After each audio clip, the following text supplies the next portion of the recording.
नाशिकची एक ओळख म्हणजे नाशिक ही उद्योगनगरी, तंत्रनगरी असंच आपण म्हणतो तिला. पण ही तंत्रनगरी कधीपासून, ही उद्योगनगरी कधीपासून, काय आहे याचा काल आज आपण बघतोच आहोत, तो आपल्या डोळ्यादेखत आहे. आणि इथून पुढे याचा प्रवास कसा होणार आहे हेच जाणून घेणार आहोत आपण नाशिक काल, आज आणि उद्या या शृंखलेत. निमित्त आहे देशदूतचा 52वा वर्धापन दिन. या चर्चेमध्ये सहभागी होत आहेत सुधीर मुतालिक. हे असं एक नाव की जे खूप फेमस झालं आहे उद्योग क्षेत्रामध्ये, ते त्यांच्या कार्यकर्तृत्वामुळे, त्यांच्या धडाडीमुळे आणि त्यांच्या ऊर्जेमुळे. CII महाराष्ट्र स्टेट काउन्सिलचे ते चेअरमन, अनेक संस्थांमध्ये ज्यांनी विविध पदं भूषवली आहेत, आणि पॉझिटिव्ह मीटरिंगचे ते संस्थापक आणि व्यवस्थापकीय संचालक. सेल्फ मेड मॅन म्हणून ज्यांची सर्वत्र ओळख होते असे सुधीर मुतालिक यांच्या व्यक्तिमत्वाला अनेक आयाम, मग ते कलाक्षेत्र असो, उद्योग तर आहेच आहे, वाचन, लेखन, नाशिकचा विकास आणि एकंदरीतच सगळी संस्कृती, यावर त्यांचं असलेलं भाष्य आणि विचार हे वेगवेगळ्या व्यासपीठांवरनं आपण ऐकत असतो. सुधीर मुतालिकांची मुलाखत घेत आहेत उद्योग जगतातील तरुण पिढी. ललित बुब हे नावसुद्धा सध्या नाशिकच्या पटलावर एक ठसा उमटवणारं. KR बुब अँड सन्सचे संचालक, WRS एनर्जी सोल्युशन्सचे सुद्धा ते संचालक, आयमा या इंडस्ट्रीयल बॉडीचे ते सरचिटणीस. विविध पदं भूषवताना नाशिकच्या विकासाचा उद्या ही तरुण पिढी गाजवणार आहे. त्याच्यातलं हे नाव म्हणजे ललित बुब. ललित बुब बातचीत करतायत सुधीर मुतालिक यांच्याशी. जाणून घेऊयात नाशिकच्या उद्योग जगताचा काल, आज आणि उद्या. नमस्कार, मी ललित बुब. देशदूत नाशिक काल, आज आणि उद्या या मालिकेमध्ये आपल्या सगळ्यांचं स्वागत आहे. आपल्याबरोबर आज सुधीर मुतालिक साहेब आहेत. ते नाव, एक मोठा नाव आज नाशिक इंडस्ट्रीमध्ये आहे आणि तो आज स्टेट लेवलवर गेलेला आहे. त्यांचं आज ते चेअरमॅन CII महाराष्ट्र स्टेट काउन्सिलचे आहे आणि आज आपल्याबरोबर इथे या शृंखलेत नाशिक औद्योगिक विकासात कसं चाललंय पुढे या आपल्याला सांगणार. Sir, you very very welcome today for this talk show. धन्यवाद. धन्यवाद ललित. देशदूतचे पण धन्यवाद. Yes sir. सर, आपण आता सगळ्यांना म्हणजे माहितीच आहे, तरी मी सांगू इच्छितो की सरांनी शून्यातून जग निर्माण केलेलं आहे. ही हॅज म्हणजे आपलं पूर्ण करिअर जे सुरुवात केली आहे त्यांनी स्वतःने होऊन केलेलं आहे आणि त्यांनी बघितली इंडस्ट्री, नाशिक इंडस्ट्री कुठून सुरुवात झाली आणि कुठपर्यंत आज आपण पोचलो आहे. तर सर, हे जे पास्ट जे होता आपला, जो काल, जो नाशिक वसाहत, उद्योग वसाहत होती, ती कशी होती आणि किती टफ होतं तुमच्यासाठी हे? धन्यवाद. सगळ्यात सुरुवातीला मी असं सांगेन की टफ होतं का, तर याचं उत्तर अजिबात नाही असं आहे. म्हणजे सुरुवातीलाच मी क्लिअर हे सगळं करून टाकतो. याचं कारण असं की नाशिक म्हणजे तू मला प्रश्न विचारतोय त्यामुळे मी माझ्यापासून उदाहरण द्यायला हरकत नाही. मी नाशिकचा नाही आहे.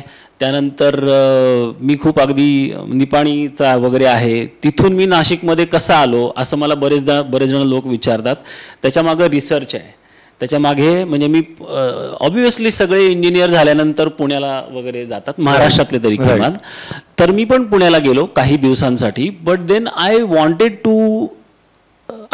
To find my space. माझी जागा मला शोधायची होती. त्यामुळे मी औरंगाबादला गेलो, सुरतला गेलो, नगरला गेलो, बडोद्यामध्ये पण गेलो, नाशिकला आलो आणि या सगळ्यांमध्ये रिसर्च करून मी नाशिक निवडलं. अरे वा. हां. नाशिक त्यावेळेला आणि आत्तासुद्धा हे ॲक्सेसिबल आहे, सुंदर आहे. इथे बाहेरून येणारा माणूस हा अतिशय व्यवस्थित मर्ज होतो. हे ह्या नाशिकमधल्या माणसांची पण महती आहे, माणसांचं मोठेपण आहे, सामावून घेतात इथे. मी अगदी ऑफिशियल म्हणजे आता हे पेपरमध्ये वगैरे येईल हे मला माहिती आहे, पण ग्रामीण भागातनं किंवा माझ्यासारखा कानडी बोलणारे वगैरे लोक पुण्यात गेल्यानंतर पुणे अंगावरती येतं, मुंबई अंगावरती येतं. तर त्यामुळे ज्याला सुरुवातीला स्वतःचं काही सुरुवात करायची आहे त्याला बेसिक तिथे वावरण्याचंच दडपण असतं. बरोबर. ओके, तसं नाशिकमध्ये नव्हतं. ही माझ्या दृष्टीने अतिशय एक महत्त्वाची बाब होती. त्या दरम्यानचं नाशिक कसं होतं, सातपूर बहरलं होतं थँक्स टू निमासारखी संस्था. कारण बाबूशेठ राठी, दादासाहेब पोतनीस किंवा बाबूशेठ सारडा अशा लोकांनी अतिशय मेहनत करून सातपूरमध्ये ती उद्योग वसवली. 1990चा तो कालावधी म्हणजे साधारणपणे 65, 66, 67 या कालावधीमध्ये सातपूर भरायला सुरू झालं. त्यानंतर 25-30 वर्षांचा तो कालावधी. बरोबर. सातपूर पूर्णपणे पॅक होतं. अंबडमध्ये 40 रुपये पर स्क्वेअर मीटर. आता आज अंबडचे रेट्स 20,000, 25,000 वगैरे असे असतात. ऑफिशियली कदाचित 4 ऑप्शनच होतं हल्ली. पण अंबडचे म्हणजे त्या दरम्यान ग्रामीण भागातून येणाऱ्या आजूबाजूच्या सगळ्या उद्योगांना, सगळ्या युवकांना ज्यांनी स्वप्न बघितलंय स्वतःचं उद्योग सुरू करण्याचं, त्यांना उद्योग सुरू करण्याची मुभा नाशिकमध्ये होती. हे सगळ्यात महत्त्वाचं मोठेपण नाशिकचं होतं. अर्थात त्यामुळे माझ्यासारख्या बऱ्याच जणांनी इथे आरामात शून्यातून, तू जे म्हणलास ना शून्यातून काहीही नसताना व्यवसाय सुरू केले. And I am thankful to also government of Maharashtra. म्हणजे मला खरंच आहे, म्हणजे मला वाटतं की गव्हर्मेंट ऑफ महाराष्ट्राच्या काही स्कीम्स, उदाहरणार्थ अगदी डिफरल स्कीम होती, म्हणजे सेल्स टॅक्स गोळा करा आणि देऊ नका 10 वर्ष, तुम्ही तो वापरा. अरे केवढं प्रचंड तुम्हाला कॅपिटल मिळतं. तर त्यामुळे त्यातून अख्खे माझ्या फॅक्टरीज झाल्या खिशात पैसे नसताना. 900 स्क्वेअर मीटरचा प्लॉट तरी त्यावेळेला 80 रुपये स्क्वेअर मीटरने मिळत होता 99 साली, तो झाला.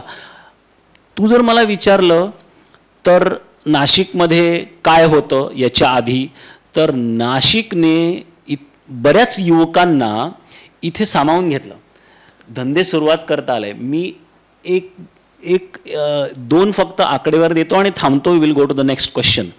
2005 ते 2010 खूपच पुढे तरी या कालावधीमध्ये नाशिकमध्ये जवळजवळ 4,500 उद्योग, छोटे उद्योग इथे वसले. 400 कोटी रुपयांची ह्या छोट्या उद्योगांनी इन्व्हेस्टमेंट केली 5च वर्षामध्ये आणि 25,000 नोकऱ्या निर्माण केल्या. 2010 ते 2020 या दरम्यान 8,000 छोटे उद्योग नाशिकमध्ये तयार झाले. 1,000 कोटीची गुंतवणूक झाली आणि 50,000 जॉब्स निर्माण झाले. नाशिकनी हे करून दाखवलं. सारांश करतो, टू कन्क्लूड दिस पॉइंट, नाशिकचा विकास झाला नाही असं लोकांना ज्या म्हणतात ना, त्यांना मला हे उत्तर द्यायचं आहे की आपल्या इथे 75,000 नवीन नोकऱ्या गेल्या 15 वर्षामध्ये निर्माण झालेल्या आहेत. And that is a big deal. Yes. म्हणजे थोडक्यात हे म्हणणं चुकीचं नाही की नाशिकचे लोक, संस्कृती आणि इकडचा पूर्ण जो ॲटमॉस्फिअर होता ते नवीन उद्योजक किंवा एंटरप्राइजिंग जो आहे, ज्याला बिझनेस सुरू करायचा आहे, ते करण्यासाठी खूप मदतीचा ठरतो नेहमी. पोषक वातावरण. पोषक वातावरण. येस. मग आता आपण जेव्हा हे सगळं, म्हणजे तुम्ही जे आता सांगितलं ही हिस्ट्री होती, हे सगळं म्हणजे हिस्ट्रीमध्ये झालं, पास्टमध्ये असं झालं ना. ऑब्व्हियसली आपण बघतोय की आधी नाशिक वॉज नोन फक्त आपण शेतकरी किंवा शेतीसाठी किंवा आपले मंदिर त्र्यंबकेश्वर, शिर्डी याच्यासाठी आपण फेमस होतो. आता हळूहळू आपण ते तिथून निघून इंडस्ट्रियलायझेशनकडे गेलो आणि मग हळूहळू तिथून वाईन कॅपिटल आणि मग वेगळे वेगळे सेक्टर्स आणि त्याच्यामध्ये आपण आपलं नाशिकचं हे स्टेप फॉरवर्ड झालं. पण तरीही लोकांना, म्हणजे जर आपण आजची गोष्ट करू, we both are in the industry आणि आपण बघतोय काय आहे, एक स्टॅग्नन्सी सारखं वाटतंय का तुम्हाला? ह्याचं उत्तर मी आधी तुझ्या प्रश्नाचं 2 भागामध्ये देतो. एक तर नाशिकची ओळख या विषयामध्ये नाशिककर बऱ्याचदा गफलत करतो. नाशिकची ओळख ते काय म्हणतात, टिपिकल एक विधान आहे, मंत्रभूमीकडून तंत्रभूमीकडे वगैरे. राईट. बॉस वो ऐसा मत बोलो. नाशिकचा अगदी इसवी सन पूर्व इतिहास काढून जरी बघितला, इसवी सन पूर्व 150 साली नाशिक ही उस्मानाबाद ते भरूच या रस्त्यावरची या महाभारत इसवी सन पूर्व 150 सगळ्यात मोठी देशातली बाजारपेठ होती. इसवी सन 1 मध्ये ज्या नहापन्हानी इथे पांडवलेणी खोदली, त्याचा जावाई आणि तो हे रोमला इथून गारगोट्या, तांब्याची भांडी, तांब्या पितळ्याची भांडी आणि इथे बनलेलं कापड एक्सपोर्ट करायचे भरूचच्या बंदरातून. मी थोडा पुढे येतो, मध्ये खूप आहे. 14व्या शतकामध्ये नाशिक सिल्कनी मेसोपोटेमियामध्ये म्हणजे इराक वगैरे भागामध्ये खूप धुमाकूळ घातला होता. It was a famous silk that was being manufactured in Nashik. मी खूप पुढे येतो. 1905 साली सिन्नरमधल्या आप्पासाहेब वाझे त्यांनी बिडीचा उद्योग इथे सुरू केला. बिडी उद्योगाला तर म्हणजे आपण आता इथे या प्रिमायसेसमध्ये बसलोय देशदूतच्या, सो यू कॅन इमॅजिन बिडी उद्योगाने इथलं पूर्णपणे अर्थ इथला सांभाळलेला आहे. म्हणजे तुम्ही म्हणताय की इंडस्ट्रियलायझेशन आधीपासून होता. 1936 साली इथे नाशिकमध्ये सौंदणकर आणि वामनराव, गोपाळराव सौंदणकर आणि वामनराव जोशी ह्या 2 लोकांनी प्रायव्हेट विमा कंपनी चालू केली. भारतातली पहिली सह्याद्री विमा कंपनी, पहिली विमा कंपनी होती. Today Nashik is being considered as a pharmaceutical hub, may be potential. But याच दोघांनी 1948 साली इथे दी सेवा फार्मा लिमिटेड नावाची फार्मास्युटिकल कंपनी सुरू केली होती. 1950 साली प्रकाश वामन टकले यांनी टकले बँक इथे स्थापन केली होती. Please try to understand, Nashik हे उद्योगांचं शहर आहे. मंत्रभूमीकडून तंत्रभूमीकडे नाही झाला प्रवास नाशिकचा. नाशिकच्या रक्तामध्ये कारागिरी आहे, which we should not forget. Okay, म्हणजे खूप मोठी गोष्ट आज तुम्ही स्पष्टीकरण दिलं, कारण हे खूप लोकांना माहीत नाही आहे, स्पेशली यंगस्टर्सला बिलकुल हे हिस्ट्री माहीत नाही आहे. आशिया खंडातला सगळ्यात मोठा नोटा छापायचा कारखाना आपल्याकडे निर्माण झाला 60-70च्या दशकामध्ये. सगळ्यात मोठा आशिया खंडातला विमान बनवण्याचा कारखाना इथे तयार झाला. बॉस, अशा खूप गोष्टी सांगता येतील. स्टॅग्नन्सी आली असं नाही मला वाटत. असं अजिबात मानण्याचं काही कारण नाही. नाशिकमध्ये ऊर्जा आहे, पण काय झालं आहे की मूळ नाशिककर जे आहेत ना, ज्यांचा जन्म इथे झाला, किंवा नाशिककर म्हणजे पंचवटी किंवा तपोवन किंवा काय दसक पंचक नाशिक रोड या भागातल्या लोकांनी, या भागातल्या मुलांनी इथे खूप कमी प्रमाणावरती व्यवसाय सुरू केले आहेत उद्योग नगरीमध्ये. ही माझी तक्रार आहे. स्टेग्नन्सी जर तू असं म्हटलंस तर इथे ज्यांनी उद्योग सुरू केले ना, त्यातले बहुतांशी बाहेरून आलेले उद्योजक आहेत. असं का असावं मला कळत नाही. राईट. नाशिकच्या मुलांनी नाशिकमध्ये राहून आजच्या पालकांनी सुद्धा नाशिकच्या मुलांना, ज्यांची मुलं इंजिनियर झालेत किंवा आणखी काही झालेलं आहे, त्यांना बाहेर न पाठवता नाशिकमध्ये राहायला उद्युक्त केलं पाहिजे, नाशिकमध्ये राहायला प्रवृत्त केलं पाहिजे आणि नाशिकमध्ये उद्योग करायला सांगितलं पाहिजे. नाशिकमध्ये जर समजा आळस असेल किंवा तू जे म्हणलास की जरा स्टॅग्नंट झाले असं वाटतं, तर फक्त त्या अर्थाने झालेलं आहे.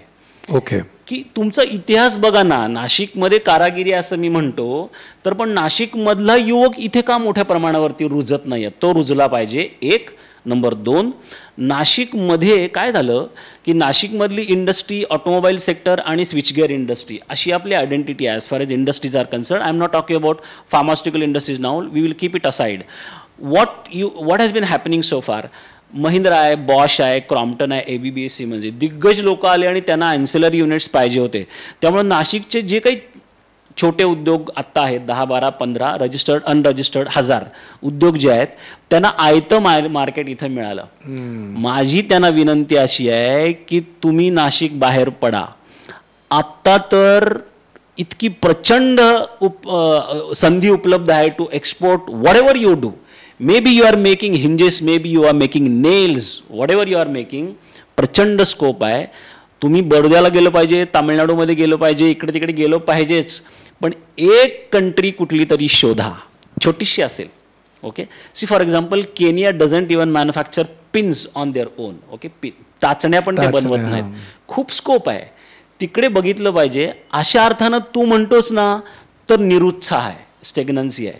नाशिकच्या बाहेर पडलं पाहिजे फॉर मार्केट. मॅन्युफॅक्चरिंग इथे करा, मॅन्युफॅक्चरिंग करण्यासाठी इथे खूप छान वातावरण आहे. पण अशा अर्थाने जर तू मला म्हणलंस तर यस, निरुत्साह आहे.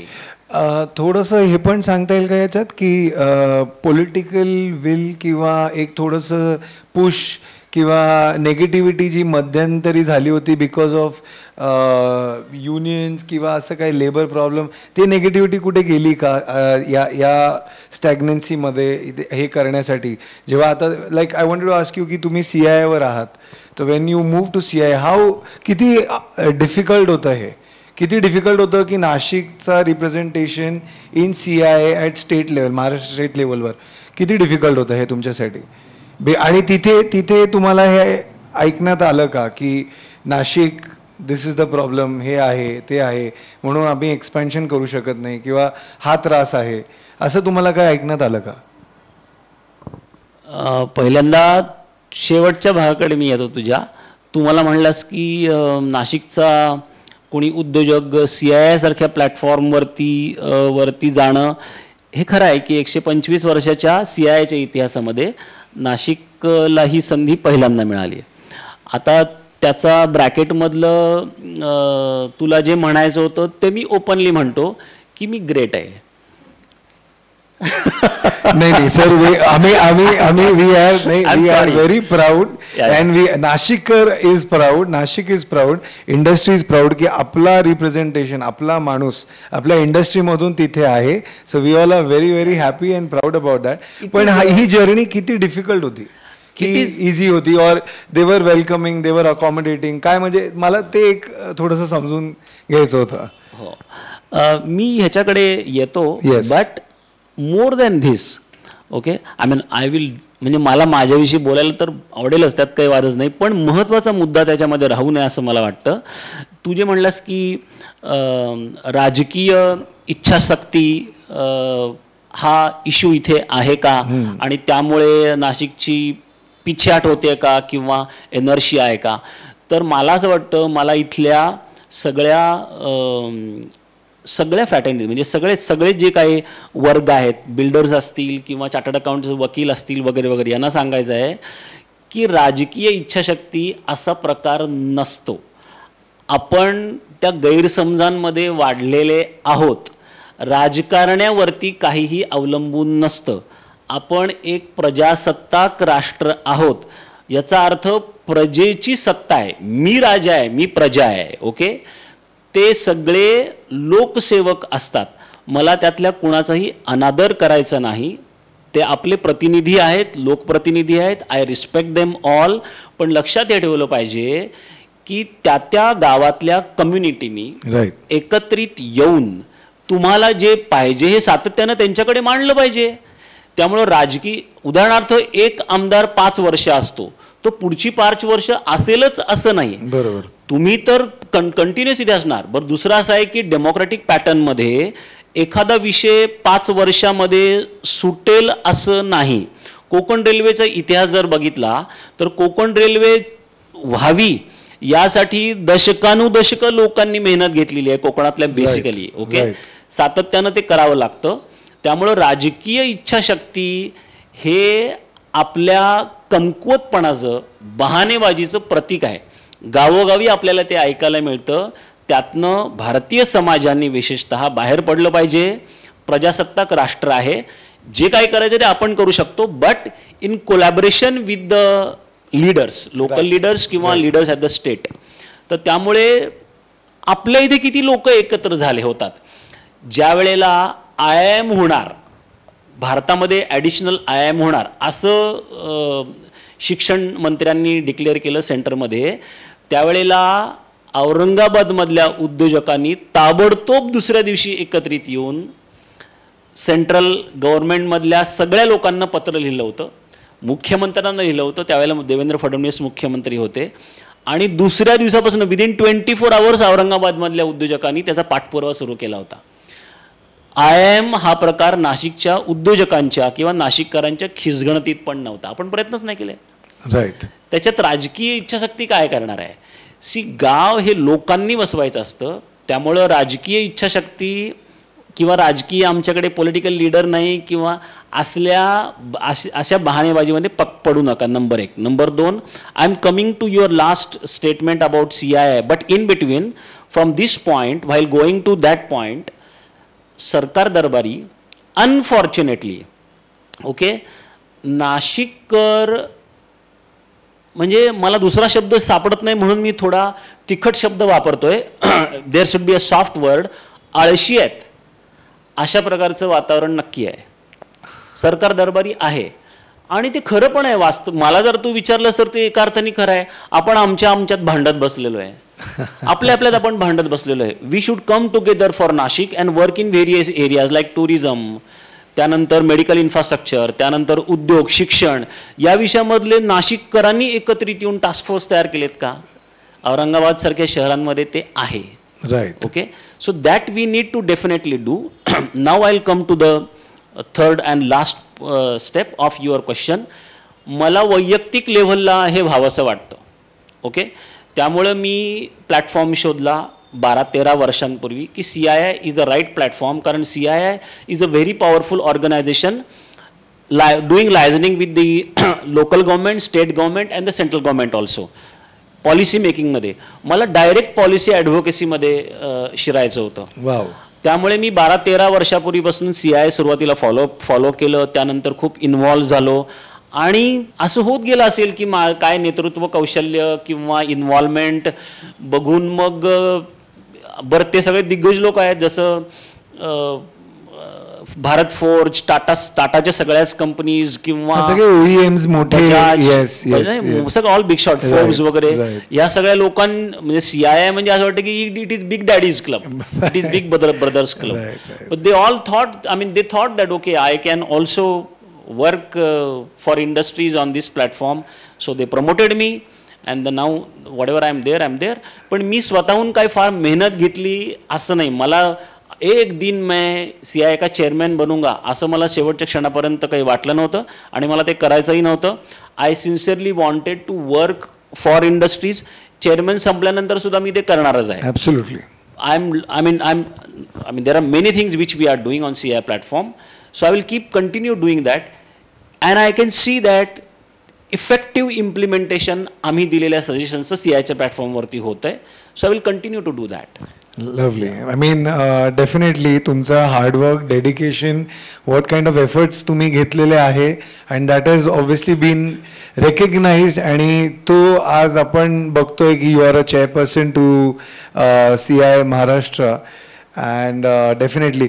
तर सर आता I have one more, म्हणजे एक प्रश्न असा आता, now that तुम्ही CII वर आहात, तुम्हाला नाशिकचा इंडस्ट्री म्हणा किंवा नाशिक ॲज अ सिटीचा काय फ्युचर यू फोरकास्ट किंवा you perceive or you view from here, म्हणजे तुम्हाला काय वाटतंय व्हॉट विल बी उद्याचा नाशिक काय असणार आहे?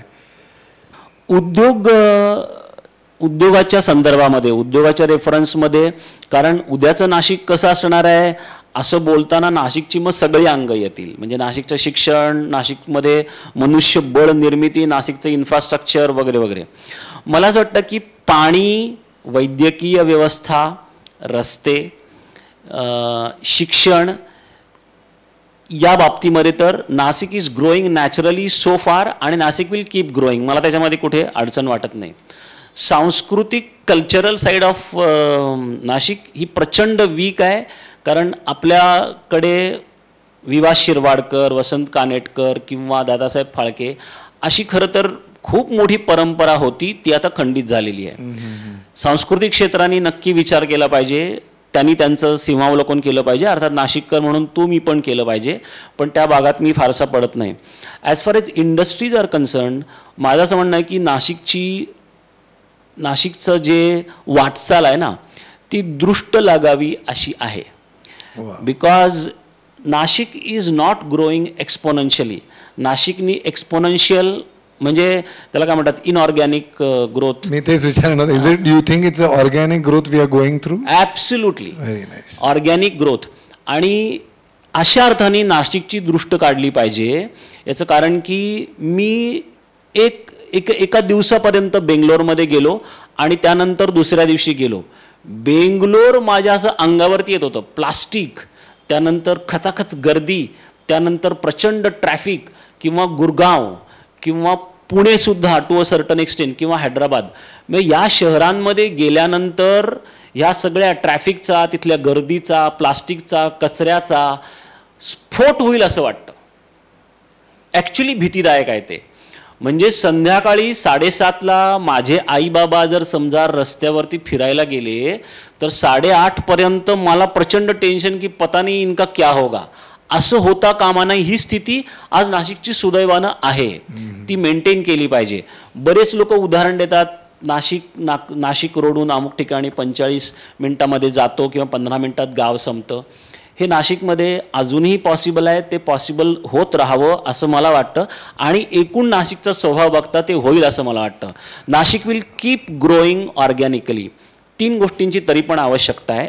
एक तर मी मगाशी म्हणालो तसं नाशिकच्या यंग आईबाबांनी नाशिकमध्ये आपलं पोर राहिलं पाहिजे याच्यासाठी खास प्रयत्न केले पाहिजेत.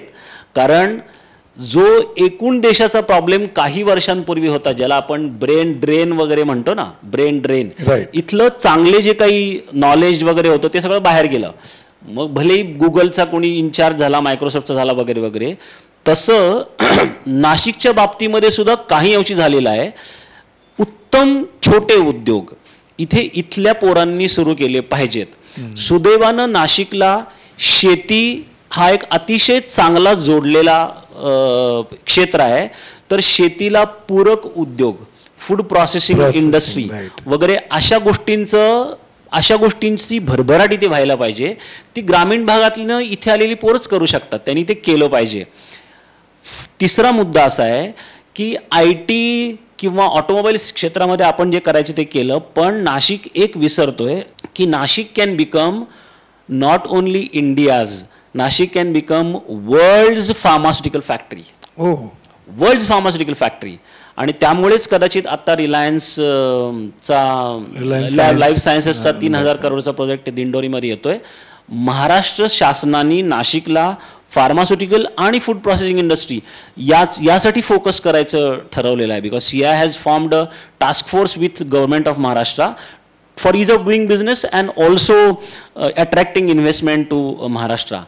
तर नाशिकमध्ये वेदर ड्राय आहे पण खूप ड्राय नाही आहे आणि ह्युमिड नाही आहे. This is exactly what is required for pharmaceutical industries. Point number 1. Point number 2, thanks to Glaxo, Glenmark, Blue Cross like companies आपल्याकडे मनुष्यबळ जे and also there are good pharmaceutical institutes here, Mylan and all institutes here.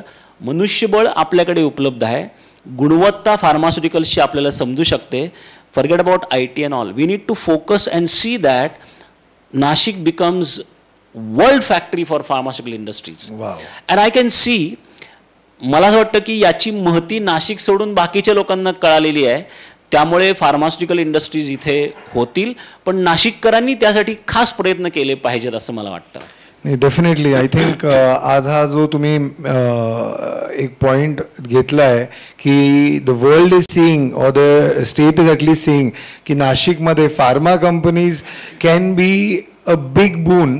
आणि त्याच्यामुळे investment, jobs आणि नाशिकचं flourishing industry environment ते आपल्याला दिसायला आणि सेकंड इंडस्ट्रीज जे फूड प्रोसेसिंग जे तुम्ही म्हणताय, येस आपण ऑलरेडी एक फेजवर आहोत जिथे क्लस्टर फॉर्मेशनचं चालू आहे की फूड क्लस्टर असा एक फूड प्रोसेसिंगचा एक क्लस्टर बनवायला पाहिजे. आणि ते एक झालं तर definitely we can progress on that. Yes sir, thank you so much. आज तुम्ही वेळ दिला आणि या मालिकेला एवढं स्ट्रॉंगली पुढे घेतलं आणि I am sure with your chairmanship at the state level and being from Nashik, मी नाशिककर असल्यामुळे तुम्ही याच्यासाठी नाशिकसाठी पण काहीतरी नक्की करणार आणि होत राहील, चांगलंच होत राहील. ह्या कॉन्फिडन्सवरच आम्ही सगळे इंडस्ट्रीवाले आहोत. Thank you so much sir. Thank you. धन्यवाद ललित. मला खूप आनंद आहे. देशदूतनी हे घडवून आणलं, त्यामुळे देशदूतचे खास आभार. आणि मी जे मुद्दे आत्ता या ठिकाणी उद्धृत केले, माझी अशी नाशिककरांना विनंती आहे की एकदा या विषयावरती इन्फॉर्मली चर्चा करायला बसू and we should keep meeting about एक 4-5 मुद्द्यांचा ॲजेंडा करून आपण कन्स्ट्रक्टिव्ह, रचनात्मक आणि ऑर्गॅनिक ग्रोथ व्यवस्थित होईल आणि नाशिकचं सौंदर्य आजवर जे आहे ते टिकेल. त्यास शांतता, मुख्य म्हणजे मानसिक शांतता, ते टिकेल यासाठी आपण एकत्रित येऊन काही प्रयत्न केले पाहिजेत. आणि कुठलंही राजकीय पाठबळ किंवा कुणाचा तरी राजकीय उपयोग करावा किंवा त्यातनं मला आमदार, खासदार, नगरसेवक व्हायचं आहे असं डोक्यात न आणता केवळ मी ज्या नाशिकमध्ये छान राहतोय, तिथल्या मातीमध्ये उगवलेल्या अन्नावरती मी पोसला जातोय, त्या मातीचं काहीतरी देणं लागतो इथपर्यंत आपण कमिटमेंट आपली सामाजिक बांधिलकी म्हणून असावी आणि त्यासाठी आपण काहीतरी करावं एकत्र येऊन. असं जर आपण ठरवलं यातून, तर आज इथे मी येण्याचा आणि देशदूतनी हे सगळं ऑर्गनाईज करायचा हेतू सफल होईल असं मला वाटतं. धन्यवाद. थँक्यू.